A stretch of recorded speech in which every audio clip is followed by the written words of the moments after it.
In 2015, the Philippines began a large-scale dengue fever vaccination program after a rise in cases of the mosquito-borne disease. But in November last year, the French company Sanofi, which makes the vaccine called Dengue, said it posed a risk to people who had not previously been exposed to dengue fever.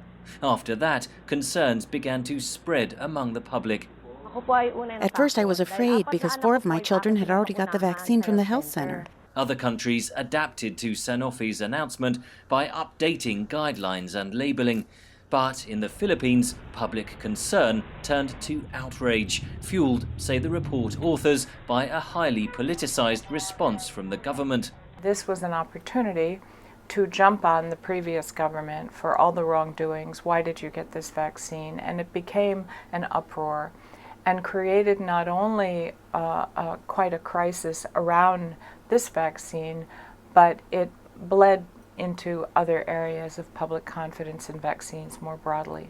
The researchers picked up the fall in confidence through their ongoing global survey of public trust in vaccines. In 2015, 93% of Filipino respondents strongly agreed that vaccines were important. This year, that figure has fallen to just 32%, while only 1 in 5 people believe vaccines are safe. This dramatic drop in confidence is a real concern about risks to other diseases, such as measles, on the one hand. On the other hand, too, Asia is ripe for a pandemic and influenza viruses to take hold, and in the case of a pandemic or an emergency outbreak, that's not a time when you can build trust. Larson says misinformation played a big part in undermining confidence.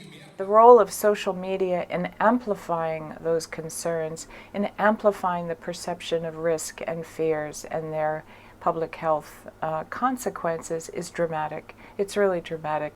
Immunization programs are being tested to tackle some of the world's deadliest diseases, like malaria. Meanwhile, containing the outbreak of any future pandemic, such as influenza, would likely rely on emergency vaccinations. The report's authors say it's vital that governments and global institutions do more to build public trust in vaccines. Henry Ridgwell for VOA News, London.